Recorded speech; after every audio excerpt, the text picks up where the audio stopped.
mark the third hour. So have you guys figured out yet what might cause in this person who have normal blood glucose level, but yet you see glucose in urine? What might be his problem?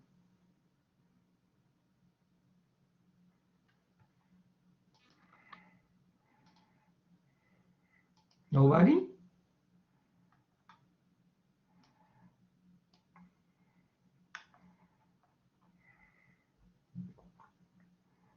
That's the interesting thing with, like human, we're so diverse, you're bound to see some abnormality, and that's worth studying. Um,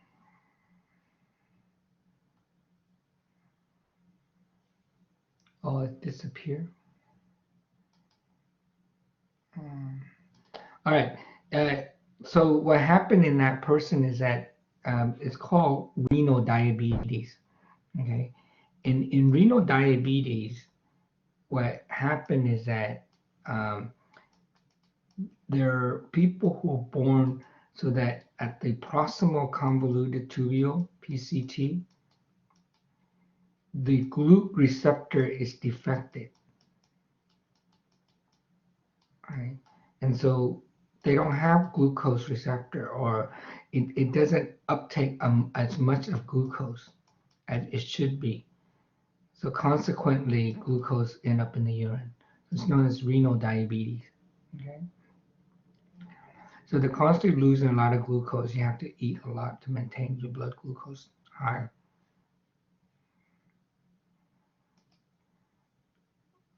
Okay, so we're talking about this, the proximal convoluted tubule, and here, although there's many things happening, there are different kinds of receptor. There are symport together, like glucose and sodium. There's active transport, antiport, and so forth. I'm not going to talk to you about this, okay?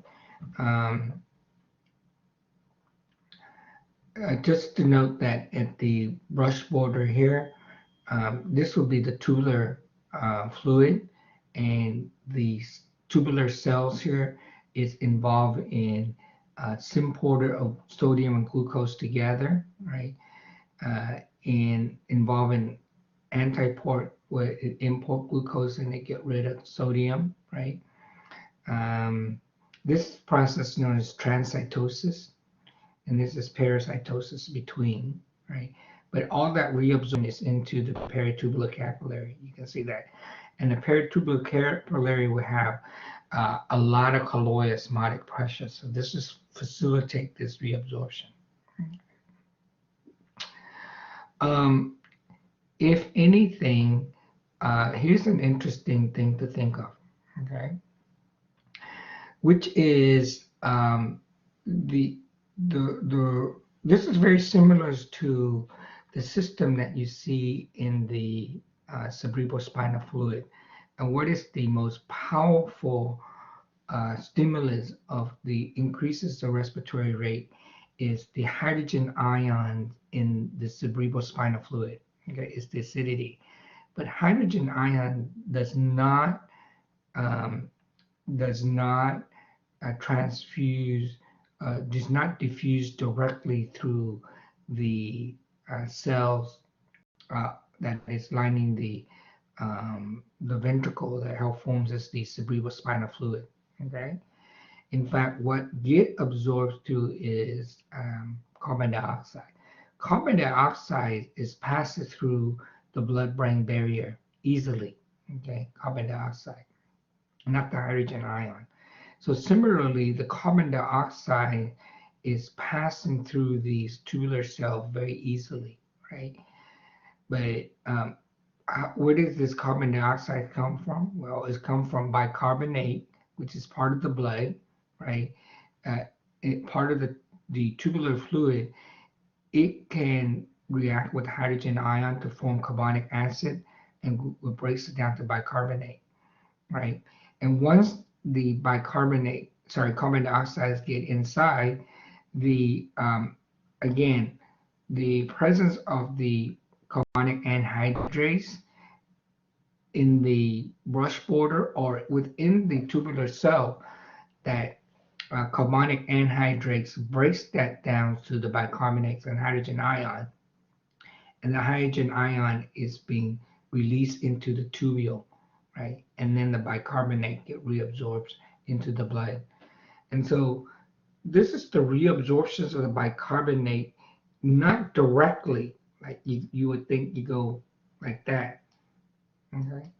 The mechanism doesn't work like that. It's actually bicarbonate is converted to carbon dioxide first, carbon dioxide into the cell, converted to bicarbonate, and bicarbonate is passing through. Okay.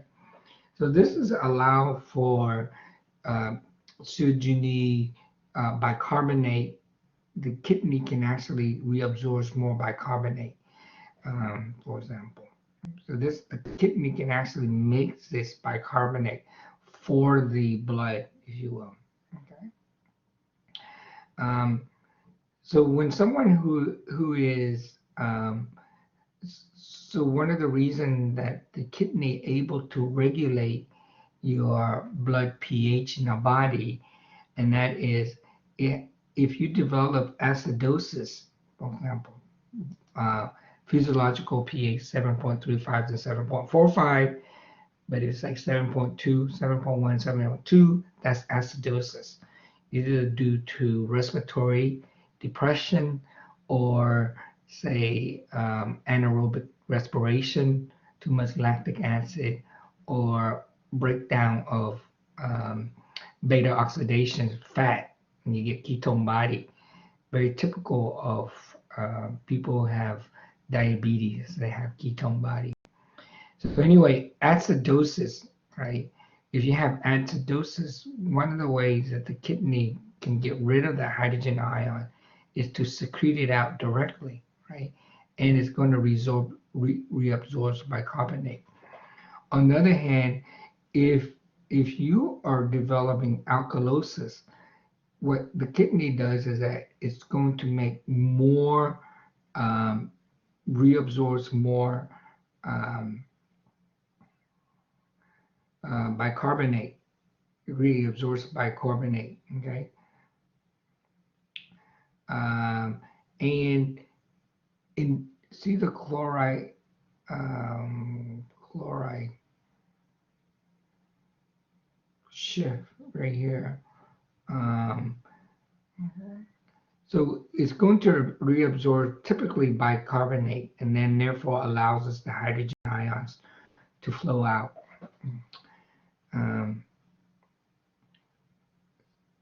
Important take-home message: the kidney has the ability to get rid of this hydrogen ion. Okay? Now, the hydrogen ion certainly can acidify the urine, right? But typically, this hydrogen ion is coupled with ammonia, so to become ammonium. And that's just the ammonium is that what being really released in your urine as well. Okay.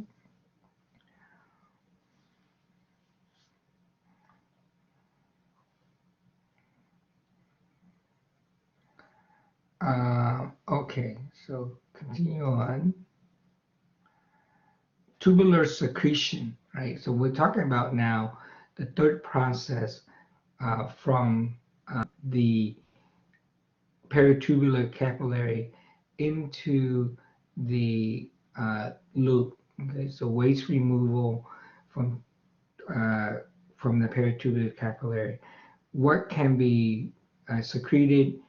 Urea, uric acid, bile, ammonia, catecholamine, that's epinephrine, norepinephrine, and many drugs are being secreted. By the way, renal clearance of urea is about 60 ml. And that's the normal physiology, and that's because ureas get filtered, it get reabsorbed, and it get secreted again. And it get reabsorbed again in the collecting ducts. That's why it's 60 ml.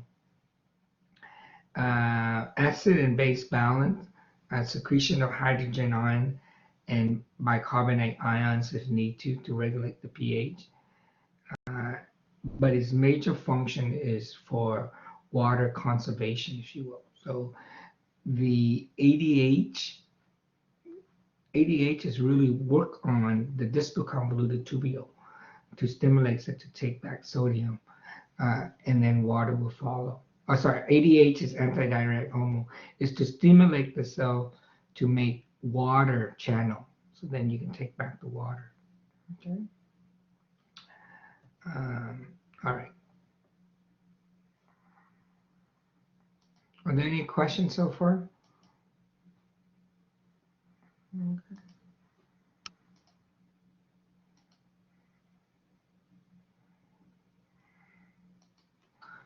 So here's a distal convoluted tubule. In the distal convoluted tubule, there are two types of cells. That's really you just wanted to focus on. The principal cells will have the receptor for aldosterone, ADH, and PTH, which are responsible for making reabsorption of sodium if it sees aldosterone, or making water channel if it sees ADH, or making calcium channel if it has PTH. Okay. Now there are between these cells called intercalating cells, there are two cells. Remember them. The alpha cell secrete the acid, and the beta cell secrete bicarbonate. And so that just really two things are easy to remember. Alpha cells secrete acid, beta cells secrete bicarbonate at the distal convoluted tubule. We discussed this already. Okay. This is pretty much summarized. In the case of dehydration, ADH is released from the posterior pituitary. It mains in the hypothalamus, but it's been released from the posterior pituitary. And ADH increases the water reabsorption, so your urine's output. And then if you have hyposecretions of this, if you don't have enough productions of ADH, you will get a lot of urine production. Okay. The question is, your osmolarity is determined by how much salt you have within certain volume. Just a simple question. If you have hypotonic blood, so that means more blood, more fluid than salt, okay? Is that due to too much ADH or too much aldosterone? What do you think? What might cause this hypotonic blood?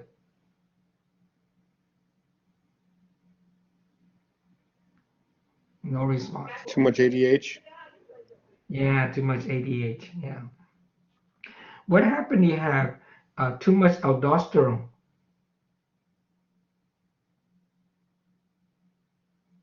Do you get hypertonic urine? Sorry, do you have hypertonic blood?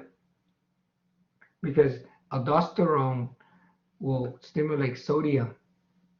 Yeah, I would think you think it's hypertonic blood, but no, you still get isotonic blood. And that is because when aldosterone stimulates the kidney to take back sodium, water will follow as well. So the concentration doesn't really change that much. Okay. All right. If you have too much ADH, you get hypotonic blood, but you're going to get hypertonic urine. Urine's going to be very concentrated.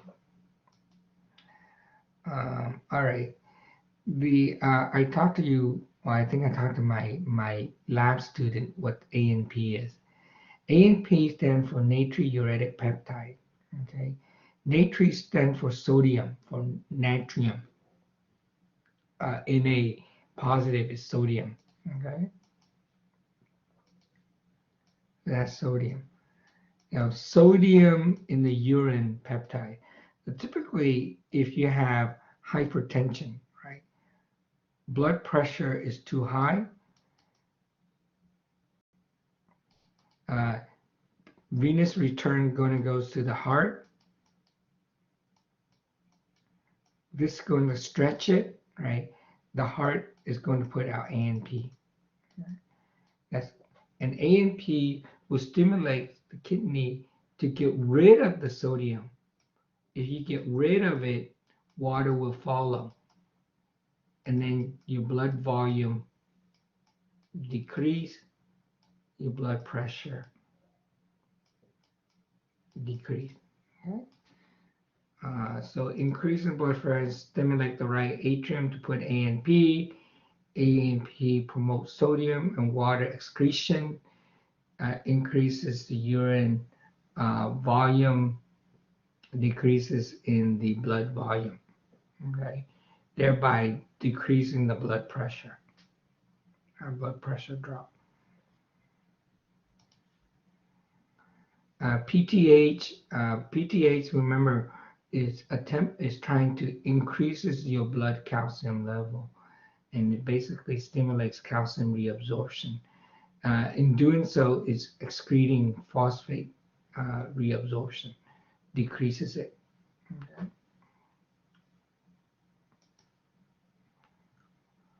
All right, now a little bit about the loops of Henle. Okay. Okay. Here's just talking about the collecting duct and the loops of Henle. The loops of Henle makes the salinity gradients that you can see here is that within the cortex of medulla, this is milliosmolarity per liter. So it depends on the book. Sometimes it says 300, sometimes it's 200 milliosmolarity. 300 to 200 roughly.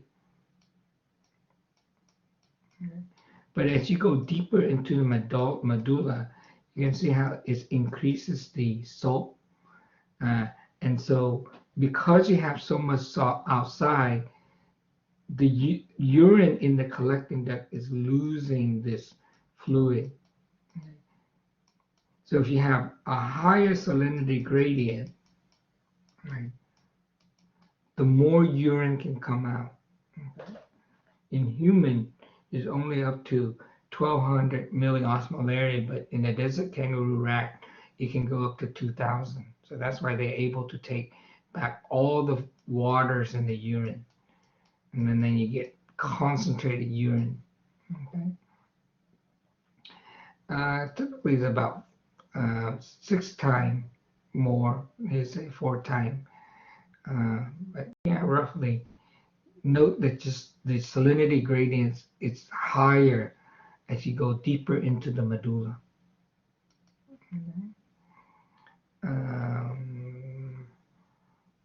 Okay. Water loss, producing hypertonic urine, dehydration. Okay. That's just basically controlling your water. Now, the key important thing here is this, okay? How does the loops of Henle work? It works by this mechanism as the countercurrent multiplier. And in the countercurrent multiplier is that countercurrents is because the fluid, in the case filtrate, goes down and filtrate goes up. Okay? Anytime you go, things happen in 2 directions. You know, one way down, other ways up, that's countercurrent. Okay? Now, multiplier in this case is what happened is that the maximum salt transport rate is only 200 milliosmolarity. So at any particular place, you only can make transport of of salt from one side to the other side 200 milliosmolarity. Okay? But you don't want 200, you want 1200, right? And so you can see that by stretching it out, I can remove 200 here, I can remove 200 here, I can remove 200 here, 200 here, 200 here, 200 here. And so the longer the loops of Henle, the more that you can transport. So it multiplies it. So that's what the countercurrent multiplies imply. Okay. And mechanistically, what we see is that because you have a lot of salt outside here already, okay, that salinity gradient allows us the water to come out, okay, to come out.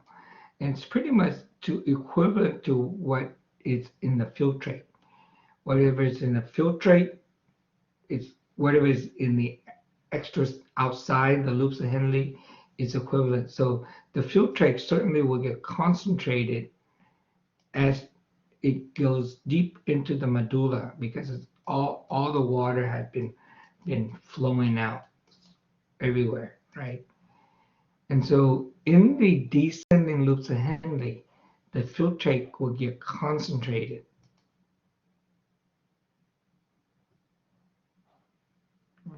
But as it go up, right, it because it's concentrated, it can certainly take some water back in, but you don't see that a lot. What you do see is that, particularly in the thick portions of the ascending and loops of Henle, you get a salt transport, sodium, potassium, and chloride that is transported out. As it's transported out, that's why you have this salinity gradient. It's because of this loops of Henle. Now there's a drug known as Lasix, right? And it's called loop inhibitor. Loop inhibitor. And what the loop inhibitor does is that it inhibits this transport, right? If you inhibit this transport of sodium and potassium, then you have no salinity gradient. Okay. If you don't have the salinity gradient, the collecting duct water cannot be taken back. So water will stay inside, and that water will then come out of a body. So the loop inhibitor is your diuretics. And diuretics are drugs that make you go to the bathroom a lot. Why? To decrease your blood volume. Why? To decrease your blood pressure. Because blood pressure depends on blood volume. Okay. So diuretics here is to blocks the effect of the loops of Henle. So you can't have salinity gradient. The vasorector, on the other hand, is a countercurrents exchange. And countercurrents exchange is that here it shows you the vasorector, right? Its sole purpose is to bring oxygens and nutrients into the cells in the medulla, okay, in the vasorector. But the blood, as it go into the medulla, is going to lose the fluid because there is so much salt here. You see, it's just going to be fluid. It's just coming out, right? And at the tip of it, it does achieve very concentrated blood, right? So the blood that get concentrated in the arterial system, if you will, but in the venual system, the vasa recta, as it's ascending up, because there's so much concentrated blood, it can take back the water again. And so by the time the blood leaves, right, the medulla as part of the vasa recta, the concentrations of the blood inside and the concentration of the blood outside in terms of salt is the same. Okay. That's why you call this is the countercurrents exchange. Okay. Here you can see the effect of the descending loops of Henle loses water, and in the ascending loops of Henle you transport only 200 milliosmolar at one time, but you have two of them, you can multiply that to 4. Okay, but having this salinity gradient over here allows the water to leave the collecting duct, if you will. in this case, urea is kind of funny. It's being imported into the descending Lusa-Henle, but it also gets secreted back out. So urea. So within the kidney, you will see a lot of urea. All right, so this is just summarizes the tubular secretion, um, the what get reabsorbs, which is in this blue color at the proximal convoluted tubule, glucose, amino acid, protein, right? Sodium, potassium, calcium, all that. Also over here, you can get water get reabsorbed, sodium get reabsorbed, bicarbonate get reabsorbed. But at the same time, um, there is from the peritubular capillary, it can secrete the substance into the proximal convoluted tubule. Some drugs, creatinine, we saw that, ammonium. I thought a lot of this is also secreted in a distal convoluted tubule as well. Okay. Um, all right, so we'll talk about the hormones already. Urine output, good to know, 2 liters a day. We'll talk about diabetes and no hyperglycemic and glycosuria. That's known as the renal diabetes. Uh, Diuretics are things like Lasix, which is basically interfere with the Lusa-Henle. And then we talk about the renal clearance, renal function test, renal clearance. Renal clearance is taking as the concentrations of waste in urine times the rate of the urine output divided by the waste in the plasma, okay, or whatever that substance is. You really don't need to know this, okay? But I do expect you to know four number. Renal clearance of a substance that get reabsorbed, filter and get reabsorbed completely, like glucose, is 0. Okay, glucose is 0. That means that the substance is filtered, the substance get reabsorbed completely, and that substance is not getting secreted. Renal clearance of inulin is about 125 ml. That means it is filtered, but it's not being reabsorbed and not being secreted. Renal clearance of creatinine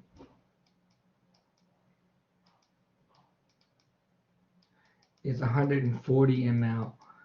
That means it being filtered, it does not get reabsorbed, and this gets secreted from the peritubular capillary into the tubular. And then renal clearance of urea, which is about 60 ml. Okay. That means it get filtered, it get reabsorbed, but it also gets secreted. So that's why it's only half as much. Okay. And I explained to you why do we need to use inulin, and the inulin is because it's being secreted. It's being filtered, but it doesn't get reuptake and it doesn't get secreted. And so by measuring the clearance of inulin, you are calculating the glomerular filtration rate. And glomerular filtration rate is an indicating of whether you have end state of renal failures or not. Right? And so if you have if your renal glomerular filtration rate is 15, that's usually is the end stage. Kidney's not working anymore. So urine is then being delivered through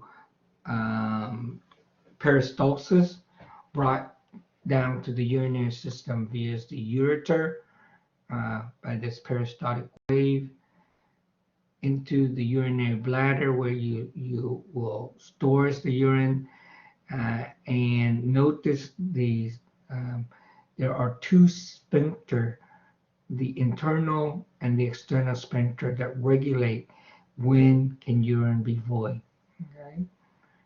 And when the urinary bladder is stretched, right, it's going to cause us the maturation reflex. Um, I'm just going to go down here. This one I'm going to talk about next time, with the difference between male and female urethra. A female urethra is very short, you see here, whereas the male urethra is very long. The male urethra is divided into the three regions. You have the prostatic urethra, the membranous urethra, and your spongy urethra. Okay, that's a three region. Membranous is where the urogenital diaphragm is. That's the area that is considered mark the boundary between inside of the body and outside the body.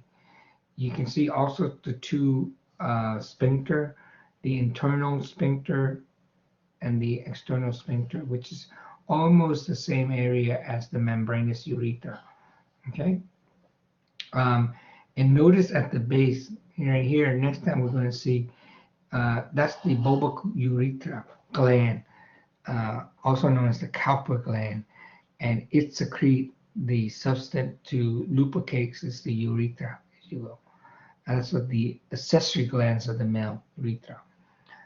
All right, so lastly, we're just going to talk about the maturation reflex. Okay, this is an adult maturation reflex.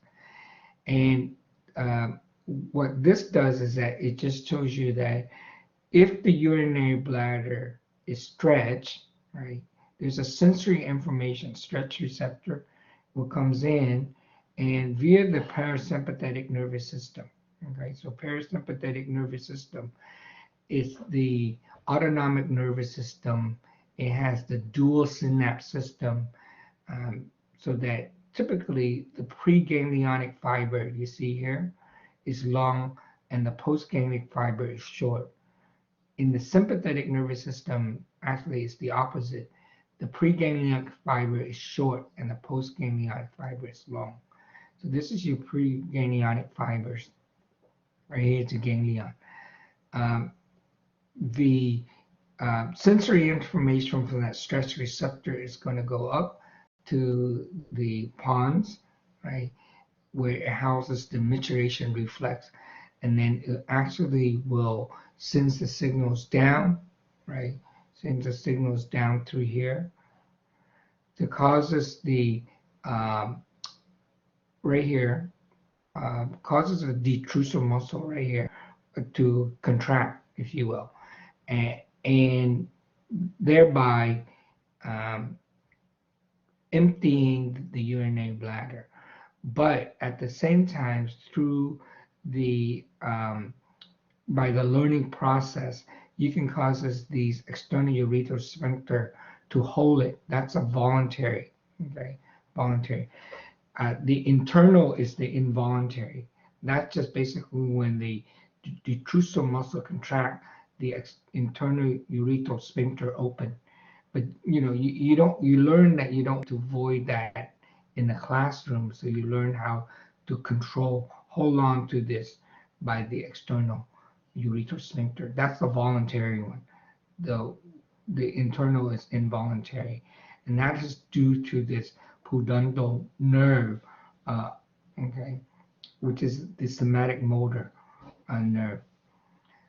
Take home from this, and that is in the maturation reflex, the parasympathetic nervous system that is sensing the stretching of the urinary bladder and to cause it to contract, and to void it appropriately, and that avoiding